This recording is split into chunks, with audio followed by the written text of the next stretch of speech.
Ayan mga kababayan, breaking news. Sumasabay ito si Saldico dito sa rally ng 3-day rally ng Iglesia ni Cristo. Ito nga pasabog ni Saldico mga kababayan na kung saan itong dalawang magpinsan talaga yung mastermind dito na kung saan nilaglag nila si Saldico. Ngayon si Saldico naman ang lumaglag sa kanila na kung saan mga kababayan, panonoorin po yun natin yung buong detalye na pagsasalita dito ni Saldico sa video na to mga kababayan. Eto na po mga kababayan, pero huwag niyo munang kalimutan i-share, like, subscribe na sa ganon updated po tayo dito sa kaganapan dito sa ating bansa. Eto na po si Saldico mga kababayan. Pangulong Bongbong Marcos at Speaker Martin Romualdez mag-insert o magpasok ng 100 billion worth of projects sa BICAM. Sana po ay hindi nila ako mapatay bago ko mailabas ang lahat. Ginawa ko lang ang utos sa akin, pero ngayon handa na akong harapin ang lahat. Ginagamit ng administrasyon ang buong resources ng bansa para tumahimik ako. That he will shoot me if I will talk. Gagamitin ako bilang panakipbutas sa kanilang kampanya laban sa korupsyon. Hindi na ako mananahimik, ilalabas ko ang lahat ng katotohanan. May resibo, may ebidensya, at may pangalan. Kaya ngayon ay hinahamon ko si Ombudsman Remulla kung seryoso talaga siya sa mga sinasabi niya sa kanyang press release na idadamay niya pati si Martin Romualdez kung magbibigay ako ng ebidensya. Patunayan niya ngayon ang pronouncement niya. Imbestigahan niya ang fraternity Brad at ang kanyang kaibigan, si Speaker Martin Romualdez, kung talagang tutupad siya sa tungkulin niya. Imbestigahan din niya si President Bongbong Marcos. Sabi nga ni BBM nung SONA, let's do it right. At mahiya naman kayo, hindi po ba? Nananawagan din po ako sa Senado na imbestigahan ang 100 billion insertion ni Presidente. Alam ko po na hindi gagawin ni Ombudsman Remulla ang hamon ko. Pero magaling ang Senado sa imbestigasyon at ako ay naniniwala na dahil sa kanila, lalabas ang katotohanan. Yung pong listahan ng mga projects, ilalabas ko din kasama ng video na ito. Dahil dito, mas lalong darami ang ipa-file na kaso sa akin. Ginagamit ng administrasyon ang buong resources ng bansa para tumahimik ako, para masira ang aking kredibilidad. Darami din ang banta sa buhay ko at ng aking pamilya. March 2025 pa lang, si Speaker ay nagpaparinig na sa akin sa aming meeting that he will shoot me if I will talk. At pagkatapos niyang sabihin sa akin in a phone call na don't come home, we will take care of you. Tumawag ulit si Speaker Martin at sinabihan niya ako na pag umuwi ako will be dangerous. Kasi they might hire someone to do a rob out on me or hire the police to kill me while in jail. Una pa lang ito sa mga gusto kong ibunyag. Marami pa akong dadalhin sa liwanag. Isa na dito ay yung kay Henry Alcantara, ang DPWH boys, ang sinasabi nilang halaga sa ICI ay 21 billion. Hindi po totoo yan. Ang totoong numero ay 56 billion pesos. Yun. At yung pong halaga na yan ay kay Pangulong Bongbong Marcos at Martin Romualdez na punta lahat. Ilalabas ko po ang buong detalye sa darating na mga araw. Kaunting pasensya pa po. Sana po ay hindi nila ako mapatay bago ko mailabas ang lahat. Sa inyong lahat sa Pilipinas, lalong-lalo na sa aking pamilya, taos-puso akong humihingi ng paumanhin. Ginawa ko lang ang utos sa akin, pero ngayon, handa na akong harapin ang lahat. Uulitin ko po, yung pong pera, wala pong napunta sa akin. Dumaan lang po ang pera sa akin para i-deliver kay Speaker Martin Romualdez at Pangulong Marcos. Salamat sa inyong pag-unawa. Jack na maalarma na naman sila anti-clear niyan, yung mga tuta ni BBM mga kababayan. yung post-Saldi ko na latest na naman, yung part 3. Siguradong nako, mag-emergency meeting na naman yung mga aw-aw ni BBM mga kababayan. Grabe ano mga kababayan, in despite of the 3-day rally, napakadaming tao dito sa Manila na kung saan nagkaroon ng kilos protesta dito sa ating administrasyon. Sumabay ng pasabog naman to si Saldico. Talagang gustong-gusto na nila talagang pawabain si CPP, BBM at saka yung mga tuta niya mga kababayan na kung saan Unfair naman kung uwi si Saldico nga naman dito na hindi niya sasabihin yung lahat-lahat na nalalaman niya. Total, may binabalak naman sa kanya tong administrasyon na gagawin sa kanya. Di maganda na lang na ginawa niya yan. Eto mga kababayan, panonoorin naman natin tong usapan na mag-iina na si Sandro at saka si Lisa Marcos mga kababayan. Tungkol dito sa tito nila na tito nilang si Tambaloslos Martin Romualdez na isang korap. Talagang korap po yan. Wala na, no hesitation, Sandro Marcos. Panoorin natin tong pag-uusap nila mga kababayan. They are so corrupt and they don't even attempt to hide it. Ikaw yun eh. Ikaw yung sinasabi ni Sandro eh. O, sino nagkwento sa akin? Ay, yung nanay mong butod. Ang nanay mong butod ang nagkwento sa akin. Sabi ni Sandro, who was working with Martin Romualdez's office, they are so corrupt and they don't even attempt to hide it. Na ikaw pala yun, Martin. At walang ibang naglaglag sa'yo kundi yung pamangkin mo. At then ikaw, nilaglag kayo ng pamangkin mo at nilaglag ni Lisa Marcos ikaw sa akin. Kaya alam ko. Ang dapat humarap talaga sa lahat ng ito, si Bongbong Marcos. Or better yet, iharap mo ang asawa mo kasi yan ang nagdidikta sa'yo. Yung asawa mong butod. Attorney Benjo, ano po masasabi niyo ngayon sa ginagawa ng ICI? Instead na yung pinaka-main source ng tao na nandyan na dapat natin investigahan, ay hindi po nami-mention ang pangalan niya sa Senado. Sila takot na takot i-mention ang pangalan ng Sino tao. ba? Si Romualdez. Si Martin. Ay nako. Martin, ang kapal ng mukha mo, Martin. Oh, sabi nga ng pamangkin mo, they are so corrupt and they don't even attempt to hide it. Ikaw yun eh. Ikaw yung sinasabi ni Sandro eh. O, sino nagkwento sa akin? Ay, yung nanay mong butod. Ang nanay mong butod ang nagkwento sa akin. Sabi ni Sandro, who was working with Martin Romualdez's office, they are so corrupt and they don't even attempt to hide it. Na ikaw pala yun, Martin.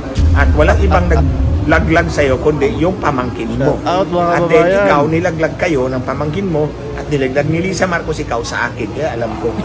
Tapos nilabas ni President Marcos ngayon na hindi daw kasama sa listahan si Romualdez. Huwag niyo pong tawaging president si Marcos kasi hindi po siya Pangulo. Mandaraya po siya. I have been consistent about that. I do not call Marcos President, Mr. Marcos Jr. That's all he deserves. But hindi ko tatawagin Pangulo yan kasi mandaraya yan. And I stand by my accusations. Si Martin, ay nako. Martin, ang kapal ng mukha mo, Martin. Huwag na nating patagalin mga kababayan. Si Senator Marcoleta.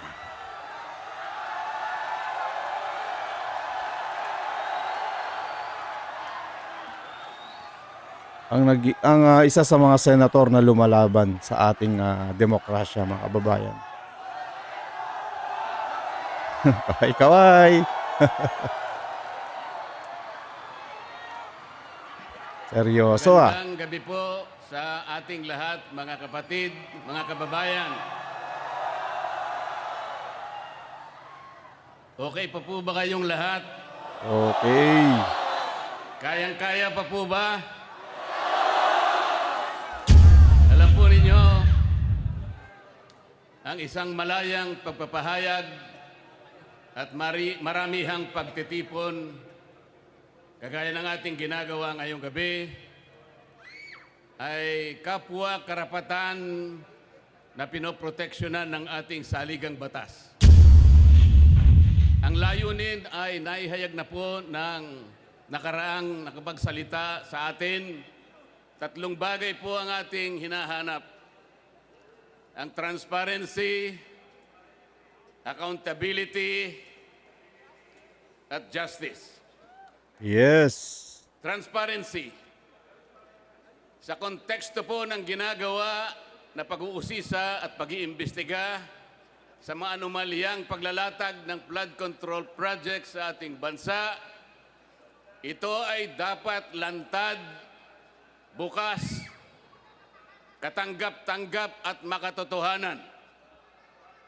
Hindi kagaya ng nakikita natin ngayon. Ako po ay magbibigay sa inyo ng mga ilang halimbawa. Halimbawa, nung ako po ay chairman pa ng Blue Ribbon Committee.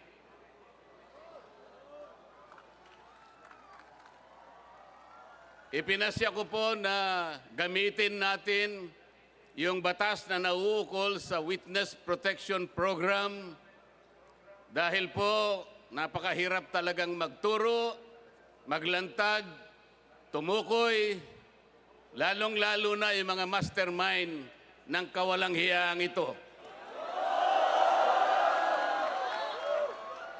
Meron pong nagkusa kahit alam nilang mahirap at magsasakripisyo sila sapagkat manganganib ang kanilang buhay pati na ang kanilang pamilya.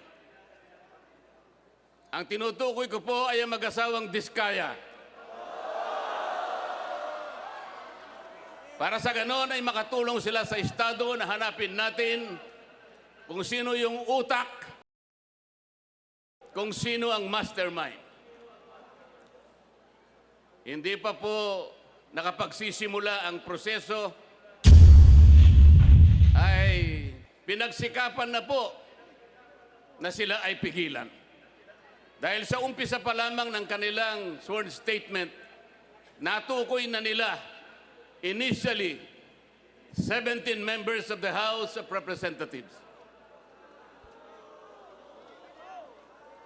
Kaagad sinabi na noon ay Secretary ng Department of Justice, Boying Remulla, na Nako, bago yari ka. maproseso ang aplikasyon ng mga Diskaya upang baka sakaling sila ay maging testigo ng Estado, kailangan muna silang magsoli ng inaakala niyang nakulimbat nila. Ang sabi ko po sa kanya, hindi naman po pwedeng sa aplikasyon pa lang, sa pagpoproseso pa lang, ay bibigyan mo na sila ng isang requirement na kailanman ay hindi nakasulat sa ilalim ng batas. Ngunit, pinilit po niya. Ang sabi ko pa sa kanya, ang korte lamang ang magsasabi kung magkano ang isusunod ng tao pagkatapos ng paglilitis. Sapagkat ang korte rin naman ang magtatakda kung yung nag-a-apply sa Witness Protection Program, approbin ng korte. Ang mag-a-approve po ay korte, hindi po ang Department of Justice. Tama. Ngunit dahil ayaw po nila, natatakot sila na baka sakaling magsalita pa ang mga Diskaya hanggang ngayon, ay hindi nila pinapayagang ang proseso para sila ay makapag-apply. Isa ito sa paraan para sa ganon ay hindi matupad ang transparency. Mamaya po ipaliliwanag ko pa lalo ang bahagi na yan. Ang isa pa po na testigo na inaakala ko na pinakatotoo, the most credible witness ever produced by the Blue Ribbon Committee, Orly Gutesa. Gotesa, mga kababayan. Siya lamang po ang tumukoy at kumonekta sa pagitan ni Saldico at ang dating Speaker, Martin Romualdez. Right. Wala na pong iba. Wala na pong iba. Natakot silang lahat sapagkat totoo ang sinasabi ni Orly Gutesa.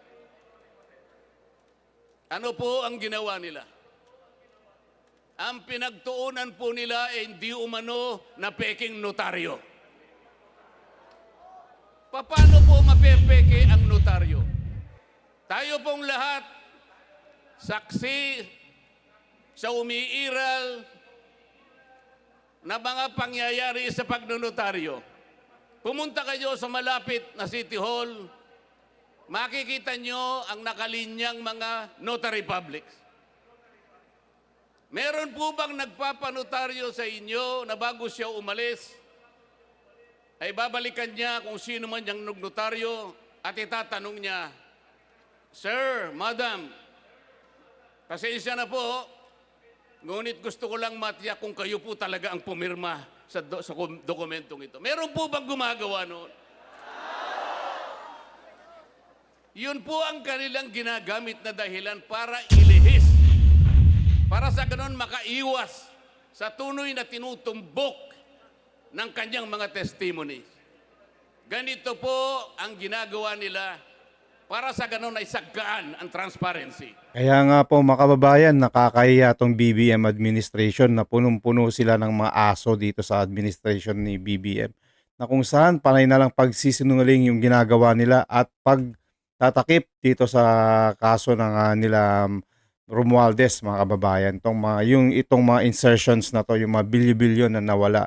Tikom ang bibig nila at panay ang lihis nila mga kababayan. Talagang pinapairal nila yung mga power nila at saka yung mga pera nila.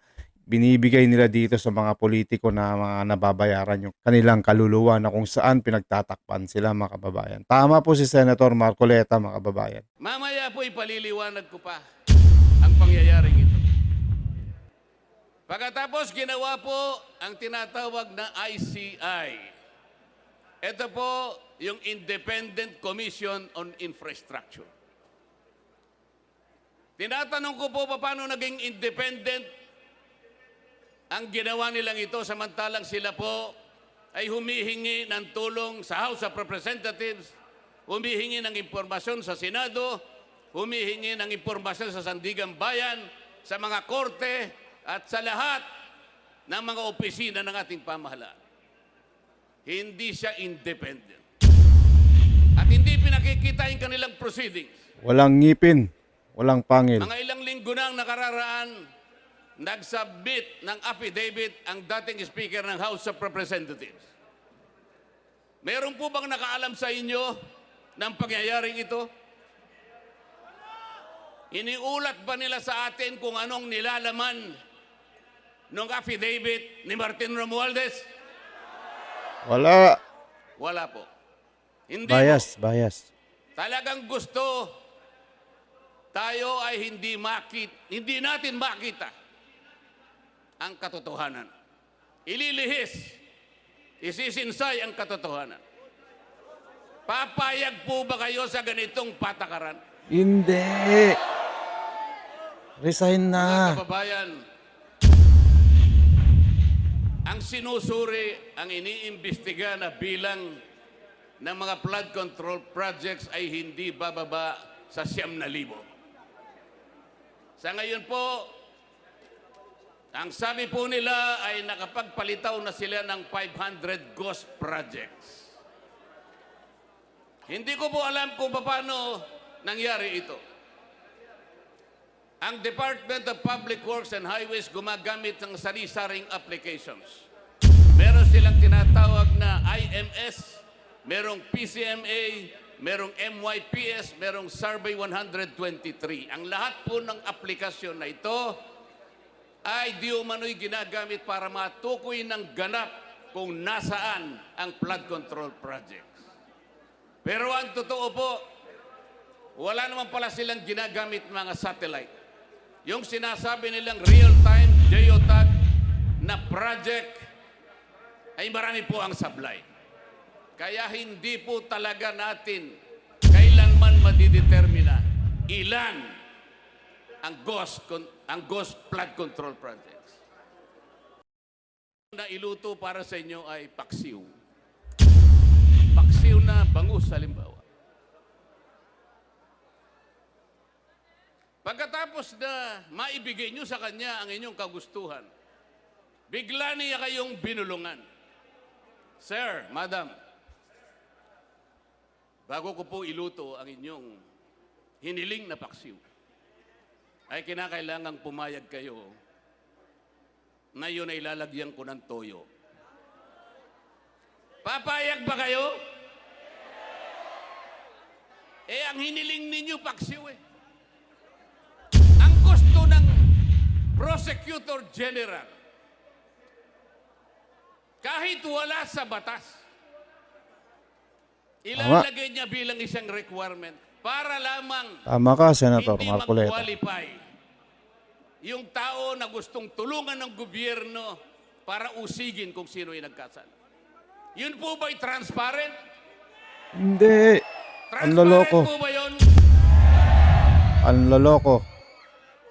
Pa-English pa siya. Akala niya siguro hindi nyo naiintindihan yung English niya kahit convoluted ang kanyang paliwanag. Ang totoo niyan, mas marami pa sa inyo mas marunong mag-English kaysa sa akin.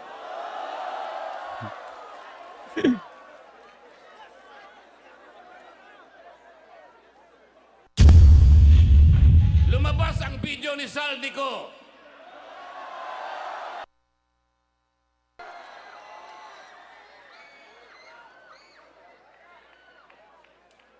Ano sabi?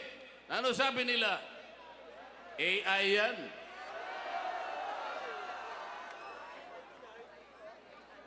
Ano? Sasagkain na naman nila yung transparency. Palalabuin na naman nila. Para sa ganon, yung accountability ay hindi natin may pipilit. Yes. AI ba yun? Yung AI walang anino eh. Nakikita ko yung anino ni Saldico.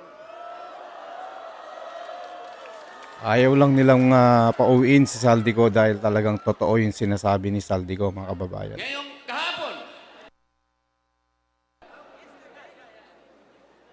dahil nakita nila yung paglalahad, yung video recording ni Saldico na sinasabi nilang AI. Paano magiging AI? Ito'y unang lumabas sa official page ni Saldico mismo.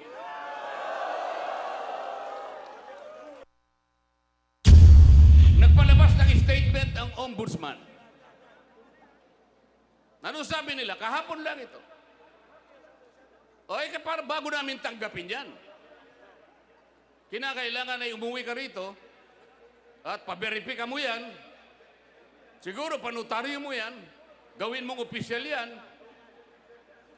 Lahat na po ng requirements ngayon ay kanilang hinihiling. Nakalimutan nila sa mismong charter ng ombudsman, yung mismong batas na gumawa sa opisina ng ombudsman. Pwede kang maghain ng complaint sa anumang kaparaanan at anumang forma. Kahit anonymous tatanggapin. Alright. Mabuhay ka, Senator. Paano natin may papalitaw ang transparency at magkaroon ng accountability sa ating bansa kung ang namumuno sa Ombudsman Office na dating Secretary ng Department of Justice at ang kanyang Prosecutor General, sila ang unang taga-usig, sila ang unang dapat magsampa ng naukol na kaso para sa ganun mapanagot natin ang nagkasala. Sila pa ang nangunguna para pagtakpan lahat ito. Nako, nakakahiya kayo. Papayagan po ba natin yan? Hindi. Kulong yan, kulong, kulong. Hindi ba iniinsulto nila tayo niyan? Papayag ba kayong mainsulto? Yung pangungutang po, walang problema yan. Tayo po, sa maraming pagkakataon, nangungutang din tayo. Ang pinag-uusapan ay yung paggamit mo sa utang. Yung marunong gumamit, magninegosyo siya, kumita siya ng sapat, nabayaran niya yung utang niya, nakapag-ipon pa siya ng konti para sa kanyang pamilya. Ganon dapat. Mangungutang tayo para kulimbatin. Mangungutang ka, hindi para sa ikalalaki, ikasisigla ng ekonomiya. Ang utang ay nanakawin pa. Anong mangyayari sa ating bansa?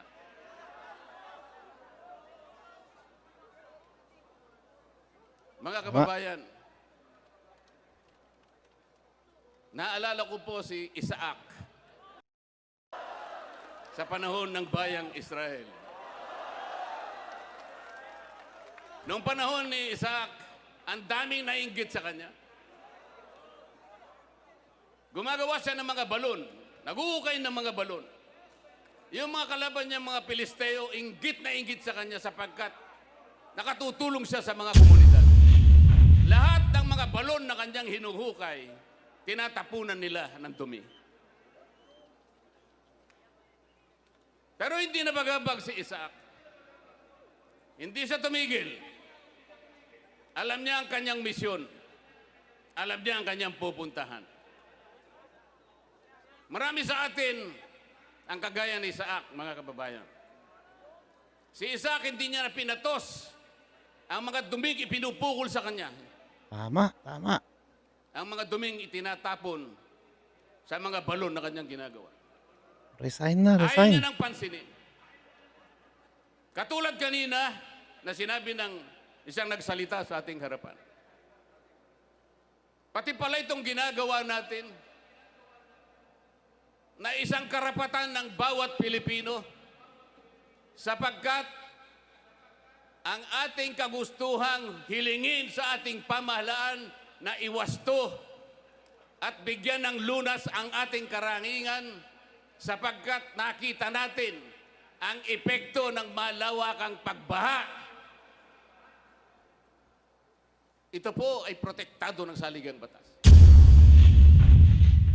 Kaya kailangan po nating bantayan. Kailangan paulit-ulit kung kinakailangan nating ipaalala sa ating pamahalaan na ang transparency at pananagutan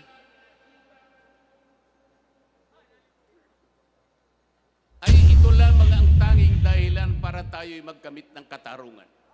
Yes. At ang katarungang ito ay isang magdadala ng biyaya ng demokrasya na ating pagsasaluhan bilang isang bansa.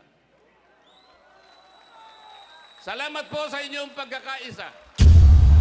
Salamat po sa inyong pakikiisa sa ating pamamahala. Mabuhay po tayong lahat. Maraming salamat po. Ayan po mga kababayan, narinig natin yung napakahabang talumpati ni Senator Marcoleta mga kababayan. Kaya po, nananawagan tayo dito sa ating presidente na bumaba na lang sa kanyang posisyon. Kakaroon na ng mga transparency dito sa ating bansa. Kaya po, BBM, kung talagang meron ka pang natitirang respeto sa katawan mo, napapakinggan mo itong mga pakiusap ng mga taong bayan na kailangan mo nang bumaba talaga. Dahil punong-puno ho ng pagsisinungaling yung inyong gobyerno. So hanggang dito na lang ho muna tayo mga kababayan. Maraming salamat po. Huwag niyong kalimutan i-share, like, subscribe nang sa ganun updated po tayo lagi sa mga balita dito sa ating bansa. Maraming salamat po mga kababayan at News That Matters. God bless.